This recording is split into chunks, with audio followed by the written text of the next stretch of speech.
वसुदेव जी महाराज की जो 7 भार्याएं हैं, पौरवी, रोहिणी, भद्रा, मदिरा, रोचना, इला, देवकी, ये पत्नियां हैं,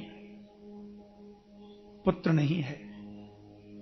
मन में थोड़ी बेचैनी तो होती है कि हमारे घर पुत्र नहीं है, इसलिए वो विवाह करते ही चले गए, शायद इस बार पुत्र हो जाए, इस बार पुत्र हो जाए।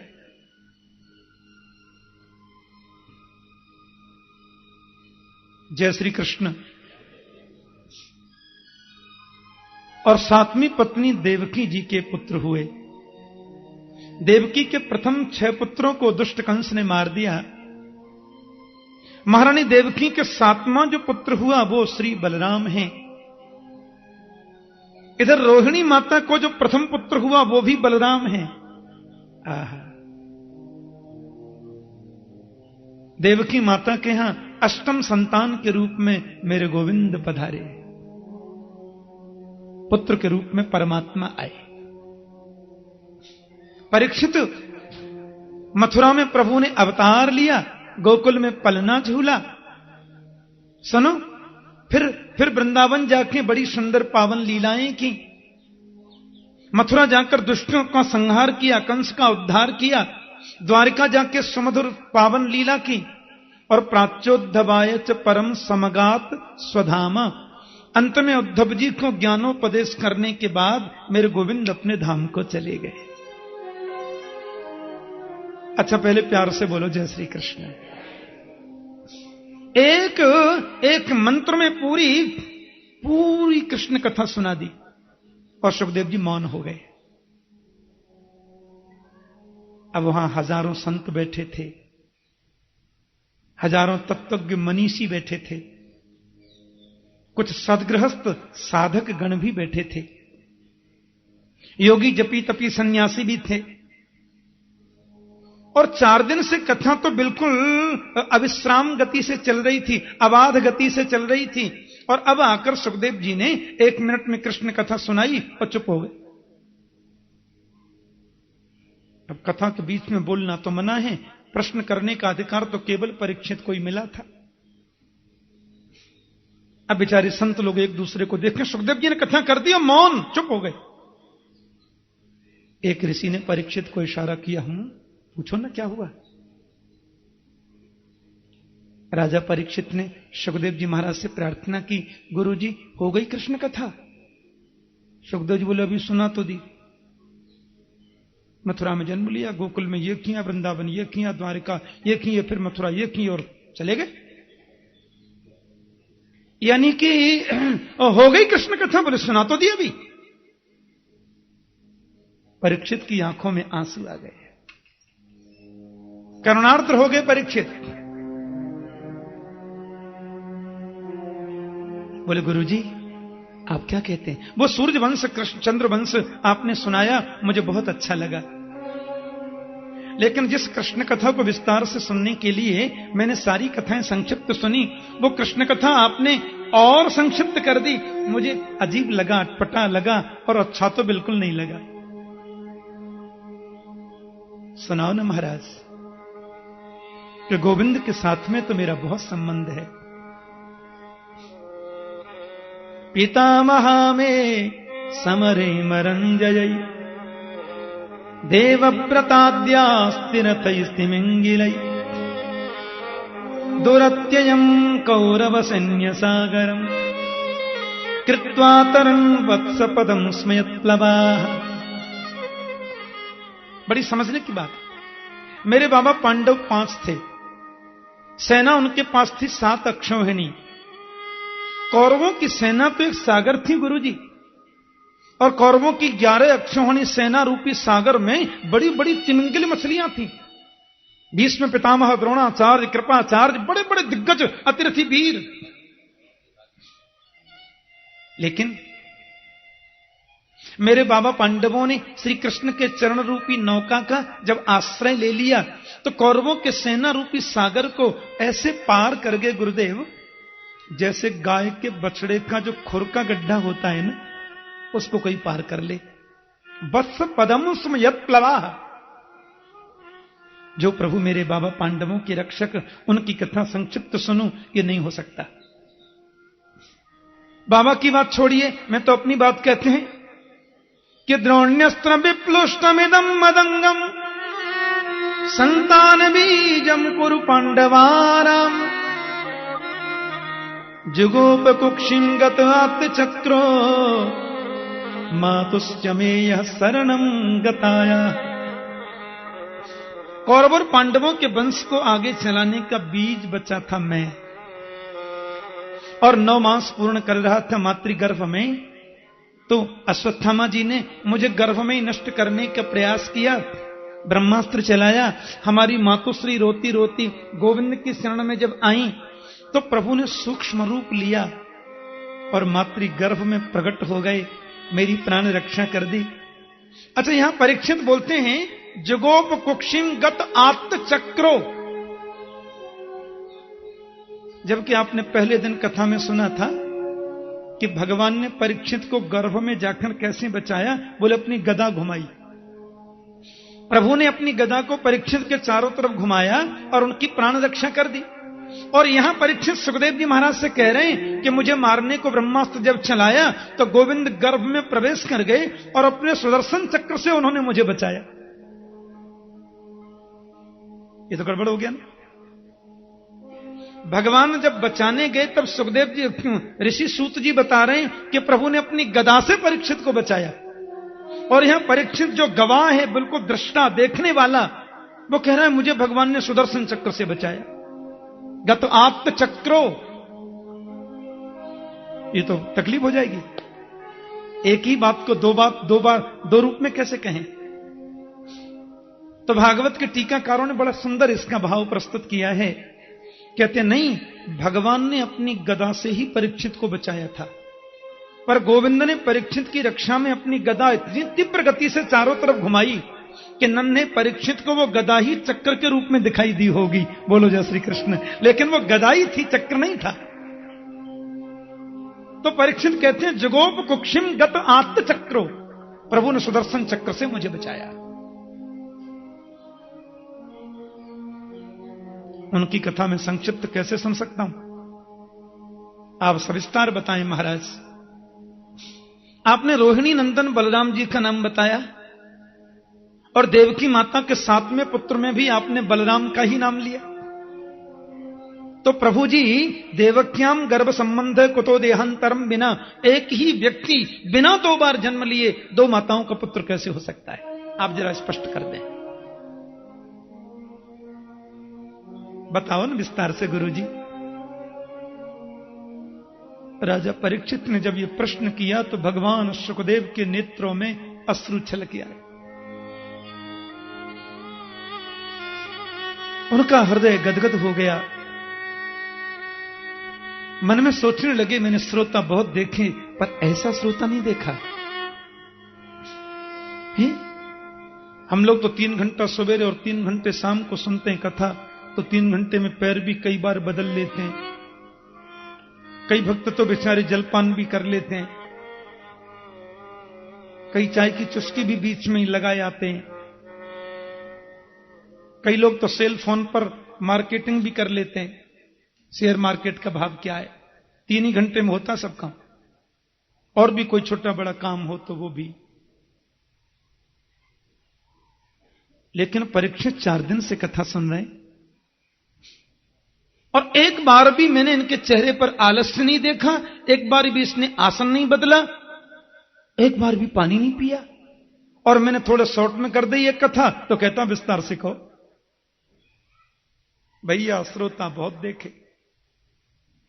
भगवान सुखदेव जी मुस्कुराकर के बोले, राजन इतने दिन से आप कथा सुन रहे हैं, आपको भूख प्यास लगी होगी, क्योंकि आपके पीछे जो संत लोग बैठे हैं ना, ये सब तो महान मनीषी हैं। कुछ न मिले ना 10-5 दिन तो कोई फर्क नहीं पड़ता, कितने तो ऐसे हैं कि कई वर्ष बीत जाए बिना पानी पिए। पर आपको तो ये सब अभ्यास नहीं है। मैं ऐसा है कृष्ण कथा आपको सुनाऊंगा। अभी 5 मिनट का मैं थोड़ा विश्राम देता हूं, आप जलपान कर लो, भूख प्यास लगी होगी। राजा ने बहुत सुंदर जवाब दिया कि नई साथी दुस्सहाक्षुन्माम त्यक्तोदमपि बाधते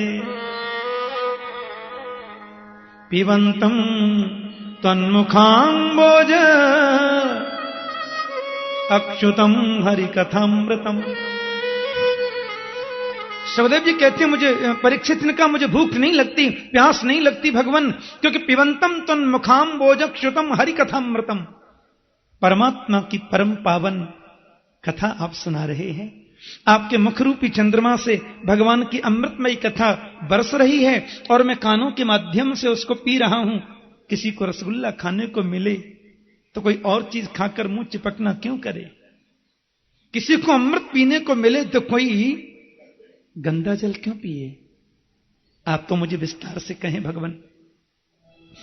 सुखदेव प्रभु के मन में यह भाव जगा, अरे राजन, तुम्हारे जैसा श्रोता मुझे मिल जावे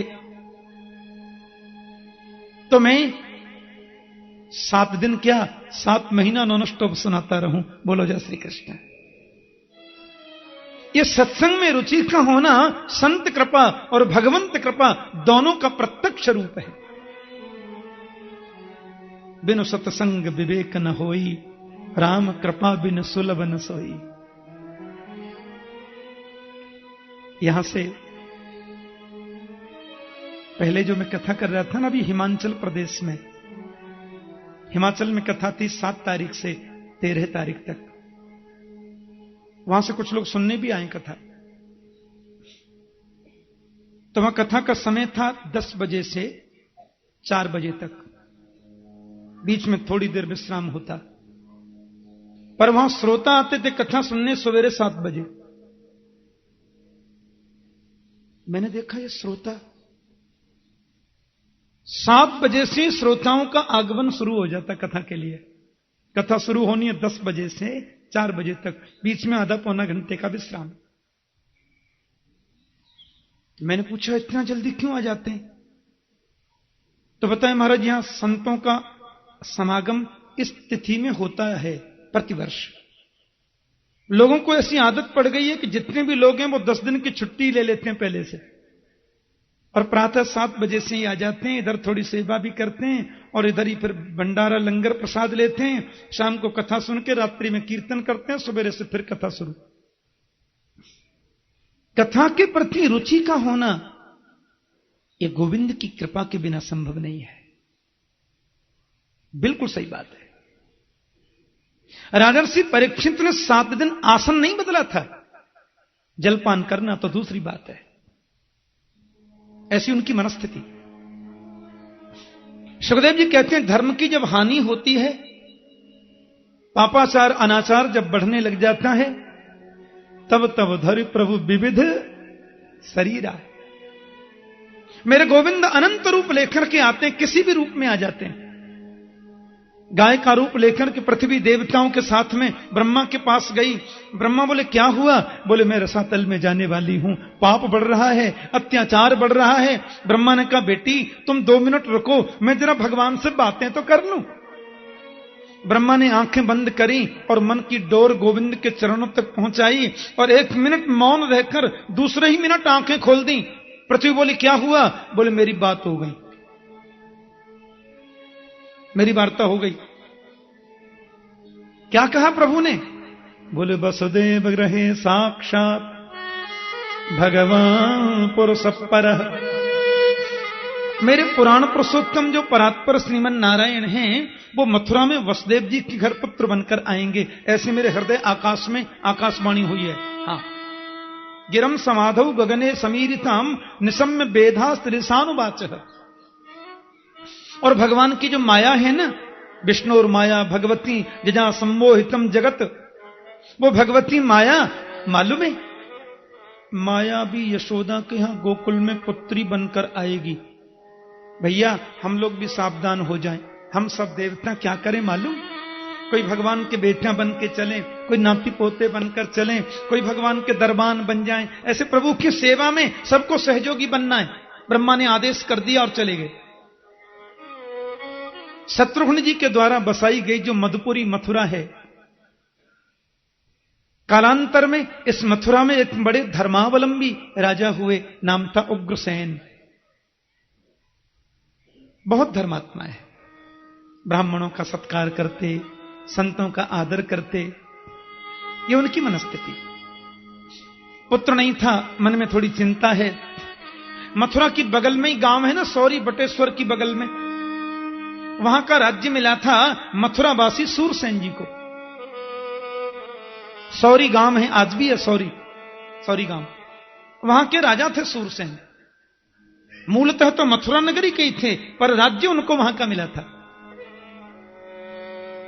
उग्रसेन जी ने यज्ञ किया, पत्नी गर्भवती हुई, और वे जब वन में गई सहेलियों के साथ में, वहां सुनो, एक राक्षस रहता द्रुमिल राक्षस ने उनकी पत्नी को देखा। उसकी छाया गर्भस्थ शिशु पर पड़ी तो कंस प्रकट हो गए। ब्राह्मणों ने विरोध किया, ये बालक तो बड़ा भारी महाराज राजद्रोही होगा,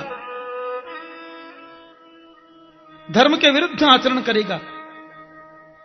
उग्रसेन बोले, नहीं, ऐसा पुत्र मुझे नहीं चाहिए। लता पत्रों में लपेटकर उसको यमुना में प्रवाहित कर दिया। वसुदेव के पिता सूरसेन जी यमुना में भजन कर रहे थे, उन्होंने बच्चे को लिया, पाला और घर पे लाए। नारद जी से ज्ञात हुआ कि मैं उग्रसेन का पुत्र हूं, वन में चला गया, बड़ी तपस्या की। शंकर बोले, क्या चाहिए? बोले, ये वर दे दो कि मैं मरूं कभी नहीं। शंकर जी बोले, ऐसा वरदान देना हमने बंद कर दिया है, पहले बहुत दे दिया। तुम लोग हमसे ही वरदान लेते हो, हम कोई तकलीफ देते हो, समझे? अब नहीं फंसेंगे, हमको देवताओं ने समझा दिया है। शिव जी बड़े भोले हैं ना। आसु शीघ्रम तुष्यति थी आसुतोष, बड़ी जल्दी खुश होते हैं। बेलपत्र चढ़ा दो तो भी खुश, हेडपंप का पानी चढ़ा दो तो भी खुश, 3 पत्ते का बेलपत्र चढ़ा दो, चिनिया बादाम चढ़ा दो, घंटा चुरा के भाग जाओ। एक चोर ने देखा शिव जी के मंदिर पे 10 किलो सोने का घंटा है। हां, आ गया।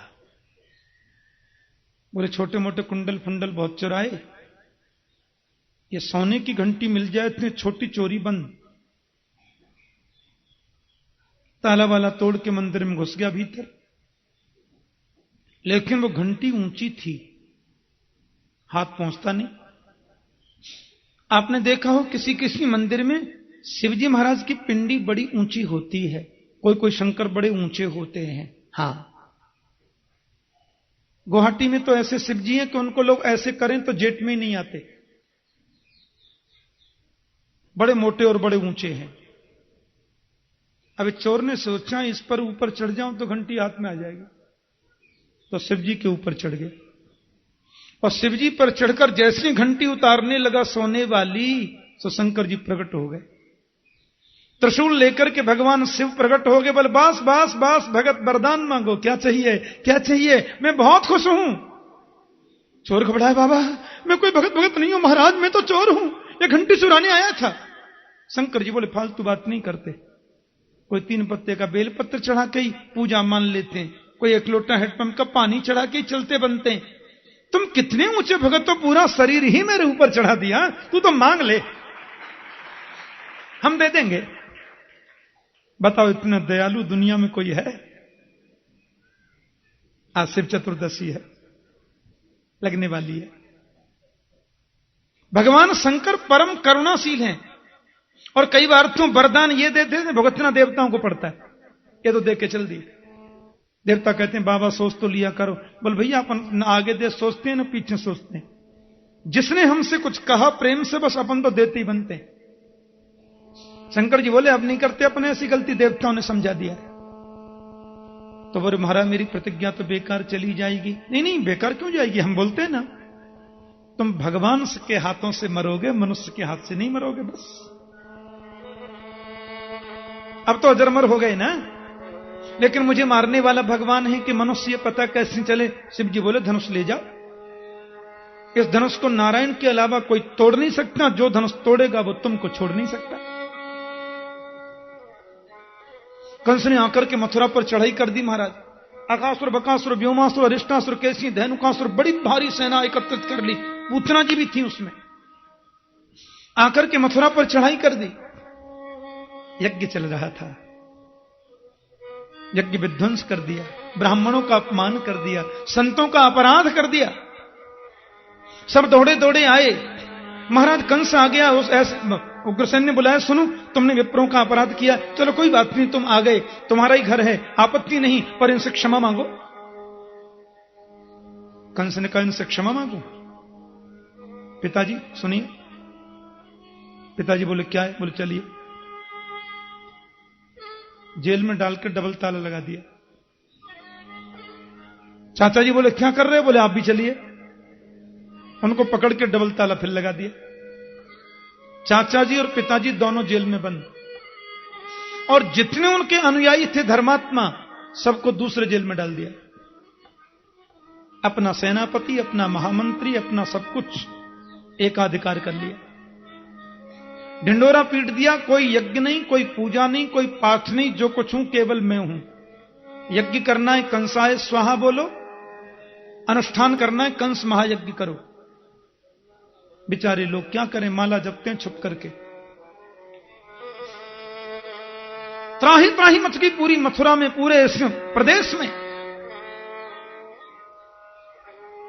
एक बात कहूं, कोई कितना ही बड़ा दुष्ट हो, आखिर दिल तो सबको होता है।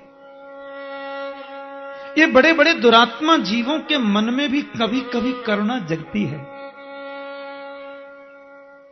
आज कंस जब महल में जा रहे थे स्वस्थ मन से, तो उसने महल में प्रवेश करते ही एक परम सुंदरी युवती को बैठे देखा।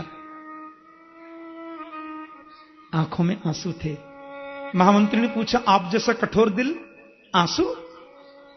बोले, सामने जो बैठी है ना, जानते हो कौन है? ये मेरी लाडली छोटी बहन देवकी है, मेरे चाचा जी की बेटी, देवक महाराज की पुत्री। इतना डरती है मंत्री जी हमसे, ये मेरे सामने कभी आती नहीं।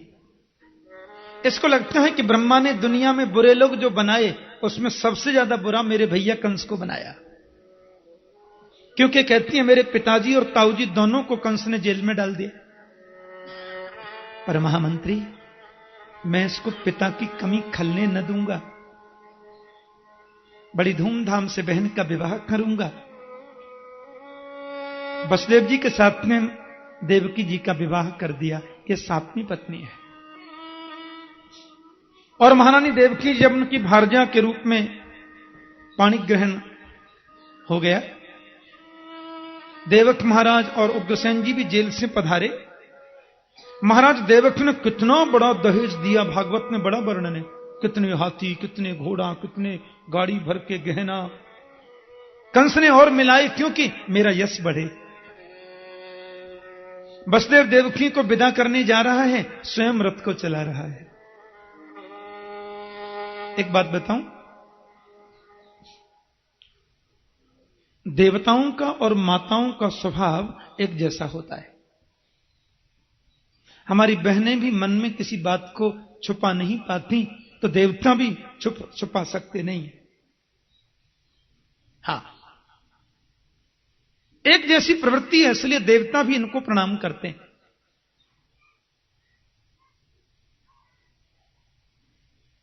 अब देवता थोड़े चुप रहे आते तो क्या बिगड़ जाता,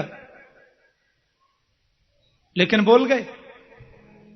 पथि प्रग्रहिणम कंसम आभास्याः शरीरवा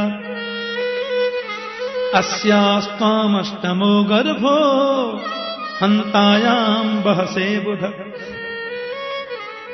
देवता कहते हैं, अरे कंस, जिस बहन देवकी को विदा करने जा रहा है, इसका अष्टम गर्भ तेरा काल होगा। आठवीं बेटी काल होगी नहीं कहा, बेटा काल होगा नहीं कहा, अस्यास्त्वाम अष्टमो गर्भो, इसका अष्टम गर्भ तेरा काल होगा। और शरीर को आत्मा मानने की गलती जो करते हैं ना, वो अपने शरीर की सुरक्षा के लिए बड़े से बड़ा कुत्सित कार्य भी हंस के कर लेते हैं। 2 मिनट पहले जिसके प्रति पुत्री जैसा भाव है, उसी बहन के सिर के केस पकड़कर नीचे खींच लिया और मन में सोचा, मेरे काल को जन्म देने वाली देवकी को जिंदा ही न छोड़ूंगा, तो काल पैदा कहां से होगा। तलवार लेकर मारने दौड़ा, वसुदेव जी ने हाथ पकड़ा और कुछ पंक्तियां बड़ी सुंदर कही हैं वसुदेव ने, सुनने लायक है। कि श्लाघनीय गुण शौरेर भवान भोजयशस्करः स कथम भगिनी हन्या स्त्रियमुद्वाह पर्वणि। आप जैसा मनीषी, आप जैसा विद्वान, आप जैसा महान अतिरथी वीर अबला नारी पर तलवार से वार करे शोभा नहीं देता, क्योंकि नारी तो अवध्या है, नारी तो पूजनीय है। उसमें भी छोटी बहन जिसका कन्यादान अपने हाथों से किया, जिसके हाथ में कलावा बंधा है विवाह का, आप जैसा वीर उसको मारे ये शोभा नहीं देता, ये बिल्कुल अच्छा नहीं लगता। कंस ने कहा आपने सुना नहीं इसका, अब पुत्र मेरा काल होगा। तो वसुदेव जी बोले काल से बचोगे कहां, क्योंकि मृत्युर्जन्मवतां वीर देहे न सहजायते अद्यवाब्द सतां तिर्वा मृत्युर्वै प्राणिनम ध्रुव। राजन, जन्म जिसने लिया है तो हमारे साथ में हमारी मौत भी जन्म लेती है। और अद्यवाब्द सतां तिर्वा मृत्युर्वै प्राणिनम ध्रुव। आज कल परसों 1000 वर्ष बाद भी मरना तो सबको पड़ेगा। प्रश्न जीने का नहीं है, प्रश्न मरने का नहीं है, प्रश्न यह है कि जितने दिन अपन जीते हैं उतने दिन करते क्या है। आज इस राष्ट्र की दुर्गति का मूल कारण यदि कोई है तो केवल यही है कि हमने जन्म तिथि और मरण तिथि को याद कर लिया, बीच वाला सब भूल गए। जन्म तिथि पर गए फोटोग्राफर लेके, माला चढ़ाई, फूल चढ़ाया, चले आए। मरण तिथि आई तो फूल चढ़ाया, 2 मिनट मौन बैठ गए, चले आए। लेकिन जिसको फूल माला हमने चढ़ाई है, पुष्प अर्पित किए हैं, उस महापुरुष ने जीवन में किया क्या, वो 1% भी अपने जीवन में हम नहीं उतारते। वास्तविक श्रद्धांजलि तो तभी होती है जब उस महापुरुष के आदर्श को हम अपने जीवन का आदर्श बनाएं, जो हम नहीं करते। स्वामी विवेकानंद जी महाराज का कौन सी तिथि में जन्म हुआ, किस तिथि में उनका ब्रह्मलीन हो गए, ये भारत के अधिकांश लोग नहीं जानते, क्योंकि जरूरी भी नहीं है। लेकिन उन्होंने जीवन में आध्यात्मिक चेतना कैसे जगाई लोगों में, पूरे विश्व में राष्ट्रगुरु के रूप में भारत को पुनः प्रतिष्ठित कैसे करने का प्रयास किया, यह दुनिया जानती है। आध्यात्मिक जगत में कैसी क्रांति की श्री विवेकानंद जी महाराज ने, उसको लोग याद करते हैं। तुम्हारे चरित्र पर कलंक लग जाएगा, हां बड़ा वीर बनता था, बहन को मार दिया। फिर तुम्हें देवकी से कोई भय नहीं है, तुम्हें देवकी के पुत्रों से तो भय है। नहस्यास्ते भयम सौम्य यदभागाह शरीरिणी पुत्रान समर्पयस्या यतस्ते भयमुत्थितम। देवकी के गर्भ से जितने पुत्र जन्म लेंगे मैं सब तुमको जन्म लेते ही देता जाऊंगा, पर इसको छोड़ दो। वसुदेव ने सोचा इस समय सबसे बड़ी प्राथमिकता है देवकी को बचाना। जो बोला सब हां करता गया। 8 बेटा नहीं हो जहां जेल में रहना पड़ेगा, मंजूर है साहब। और महारानी देवकी ने प्रथम पुत्र को जन्म दिया जिसका नाम है कीर्तिमान।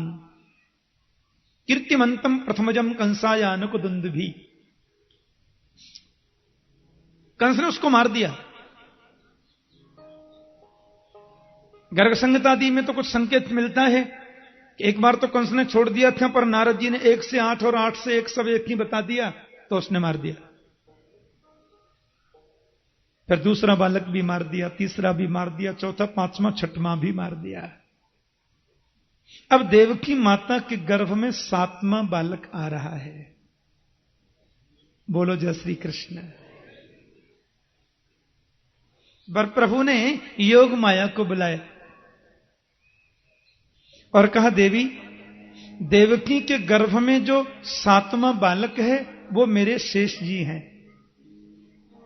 राम अवतार में जो छोटे भाई लक्ष्मण जी थे ना, वही कृष्ण अवतार में बड़े भाई बलराम बन के आ रहे हैं।